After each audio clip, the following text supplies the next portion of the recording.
What's going on, everybody? It's Johnny Venezia with RotoWire.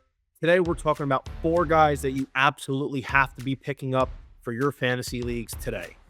Let's get right into it. First off, we got Justin Verlander, one of the best pitchers of all time in the major leagues. It's been a little bit of a renaissance comeback for Verlander with the San Francisco Giants this year. Sure, the ERA is not exactly where we want it. It's a 4.31 with a 1.35 whip and just 40 Ks to 16 walks in 48 innings. But he's turning it around. It was a slow start for Verlander, but he's got 4 quality starts in his last 5 appearances. And this is somebody that is a nice little pickup, maybe for the end of your rotation. He's still only 36% owned in Yahoo Fantasy Leagues, which, despite his legend status, is something that I think is a little bit too low considering how effective he's been. For Verlander, it's the slider that's been helping him. 32.7% whiff rate. It's as high as it's been in the last 3 years. So I think Justin Verlander is a guy that you should be going to look at getting today. Next up, we're going to go with Jonathan Cannon. Once upon a time, UGA legend. Watched him a pretty decent amount in college. Cannon, 8% owned for the Chicago White Sox. Now, I know what you're probably thinking. Chicago White Sox pitching is ideally not where I want to be going right now. They're not really a good team overall. Cannon's had some really, really bad starts. And you'd be right to think that.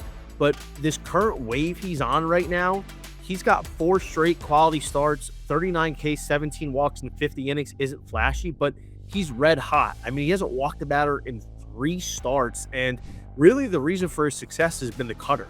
It's been the X factor.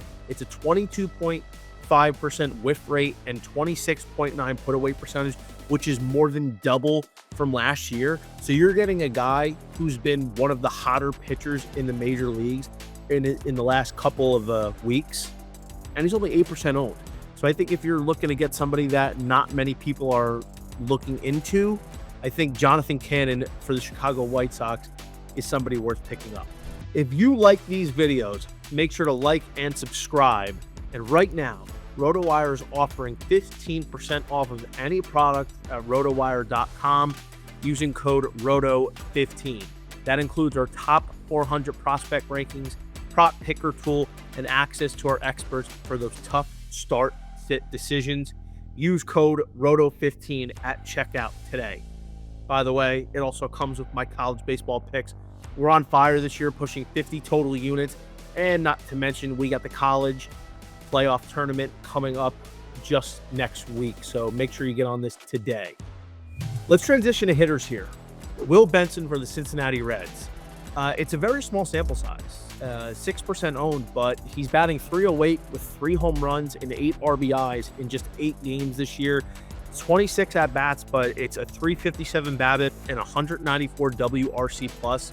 Now, while I don't exactly expect him to continue this hot stretch that he's been on, I think it's definitely worth noting in Cincinnati, where it's a hitter-friendly park and you have some talented players in this lineup, Will Benson is a guy that you can pick up and slot into your starting lineups in good matchups and at least have him for now, because if this hot stretch continues, he's going to get a little bit higher in ownership percentage. 6% seems like a bargain. It's somebody that I think is more worth taking a shot on for right now, and this is a low-risk, high-reward type of pick.